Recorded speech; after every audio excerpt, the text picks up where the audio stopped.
साथियों, इसके पहले हमने इसके पिछले वीडियो में इस 15 क्वेश्चन करा रखा है, तो आप इससे पहले वो जाके देख सकते हैं। ये आपकी सीबीटी एग्ज़ाम के लिए काफ़ी हेल्पफुल रहने वाला वीडियो है, तो बने रहिए हमारे चैनल के साथ। देखिए, अब यहाँ से नेक्स्ट क्वेश्चन की ओर बढ़ते हैं। क्वेश्चन नंबर 16 कह रहा है which is the physical hazards, कौन सी शारीरिक खतरा है। A1 कह रहा है स्मोकिंग, A2 वाइब्रेशन, A3 कंपन, A4 कह रहा है बैक्टीरिया।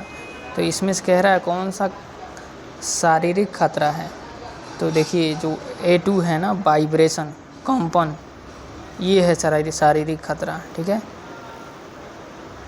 जो A2 है वो है शारीरिक खतरा। ठीक है, नेक्स्ट क्वेश्चन की ओर बढ़ते हैं। क्वेश्चन नंबर 17 कह रहा है which type of fire extinguisher is used for the fire on electrical equipments, विद्युत उपकरणों में आग लगने पर किस प्रकार के अग्निशामक यंत्र का उपयोग किया जाता है। A1 कह रहा है हेलोन टाइप, A2 कह रहा है फोम टाइप, A3 कह रहा है gas cartridge water type, A4 कह रहा है स्टोरेज प्रेशर वाटर टाइप। ठीक है, तो जो 17 नंबर है इसका राइट आंसर होगा A1 हेलोन टाइप। हेलोन प्रकार का जो फायर एक्सक्यूजर है वो यूज किया जाता है। क्वेश्चन नंबर 17 का A1 होगा राइट आंसर। ठीक है, चलते हैं नेक्स्ट क्वेश्चन की ओर। क्वेश्चन नंबर 18 कह रहा है what is the name of the tools as show in the figure, चित्र में दिखाए गए उपकरण का नाम क्या है। A1 कह रहा है वायर स्ट्रिपर, A2 कह रहा है साइड कटर, A3 कह रहा है पिंसर और इसका नाम चिमटा भी है, और A4 कह रहा है गिमलेट। तो क्वेश्चन नंबर जो 18 है उसका राइट आंसर होगा A3 पिंसर हो जाएगा इसका राइट आंसर। ठीक है, नेक्स्ट क्वेश्चन की ओर चलते हैं।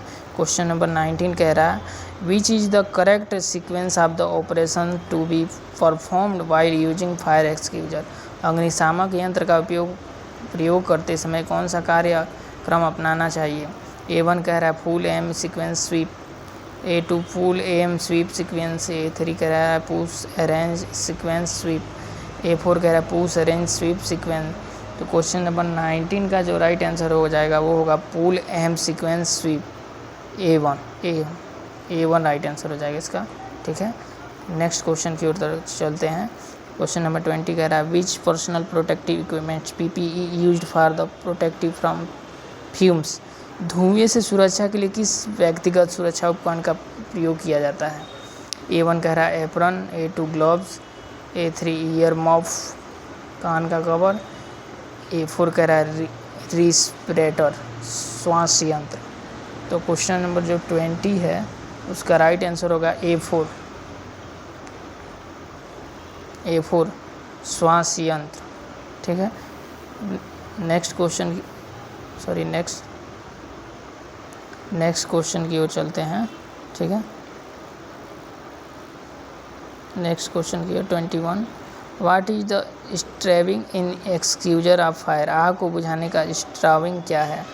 A1 कह रहा है adding fuel to the fire, अग्नि में ईंधन मिलाना, using water to cool the fire, A3 कह रहा है removing fuel elements from the fire, आग से ईंधन तत्व निकालना, A4 कह रहा है preventing oxygen supply to the fire.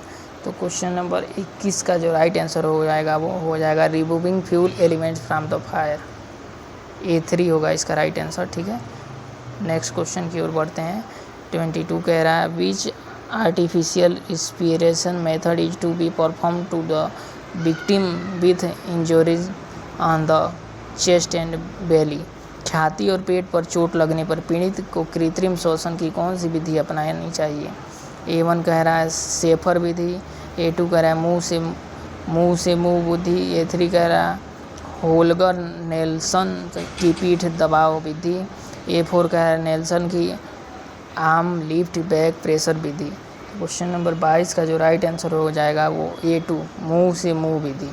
ठीक है, A2 हो जाएगा। ठीक है, नेक्स्ट क्वेश्चन की ओर बढ़ते हैं। नेक्स्ट क्वेश्चन कह रहा है 23 which types of occupational health hazards is case of infection due to bacteria, bacteria के कारण किस प्रकार का व्यावसायिक स्वास्थ्य खतरा संक्रमण का कारण बनता है। A1 कह रहा है इलेक्ट्रिकल हजार्ड्स विद्युत खतरा, बायोलॉजिकल हजार्ड्स, A2 फिजिकल शारीरिक खतरा, A4 साइकोलॉजी मनोविज्ञान खतरा। तो क्वेश्चन नंबर 23 का जो राइट आंसर होगा A2 होगा, जैविक खतरा। ठीक है, नेक्स्ट क्वेश्चन की ओर बढ़ते हैं। नेक्स्ट क्वेश्चन कह रहा है which is the golden hour of the victim injured on head with risk of drowning. सिर पर चोट लगने तथा मृत्यु के जोखिम वाले पीड़ित के लिए स्वर्गीय समय कौन सा होता है? A1 कर रहा है first 15 minute, A2 30 minute, A3 first 45 minute, A4 कह रहा है फर्स्ट 60 मिनट। तो इसका जो राइट आंसर होगा फर्स्ट 30 मिनट्स, A2 इसका राइट आंसर होगा। ठीक है, नेक्स्ट क्वेश्चन की ओर बढ़ते हैं। 25 कह रहा है which condition of the victims refer as a coma stage. पीड़ित की स्थिति को कोमा अवस्था कहा जाता है। A1 बेहोश लेकिन बुलाने पर जवाब दे सकता है। A2 कह रहा है होश में लेकिन बुलाने पर जवाब नहीं दे सकता। A3 कह रहा है सांस लेना और बुलाने पर जवाब देना। A4 पूरी तरह से बेहोश होकर लेटना और बुलाने पर जवाब देना। तो क्वेश्चन नंबर 25 का जो राइट आंसर होगा A4 होगा, पूरी तरह बेहोश होकर लेटना और बुलाने पर जवाब देना, ये होगा।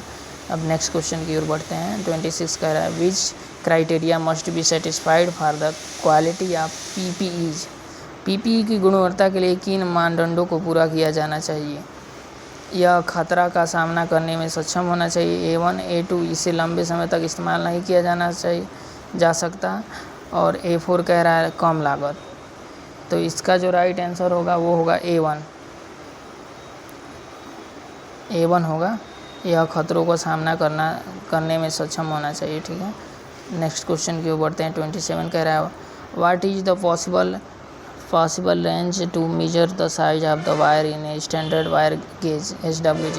मानक वायर में गेज में तार के आकार को मापने की सीमा क्या है? A1 कह रहा है 0 से 44, A2 0 से 42, A3 कह रहा है 0 से 38, A4 कह रहा है 0 से 36। तो 27 का जो राइट आंसर हो जाएगा, 27 का राइट आंसर होगा A4 0 से 36। ठीक है, नेक्स्ट क्वेश्चन की ओर बढ़ते हैं। नेक्स्ट क्वेश्चन कह रहा है what is the name of wire joint as so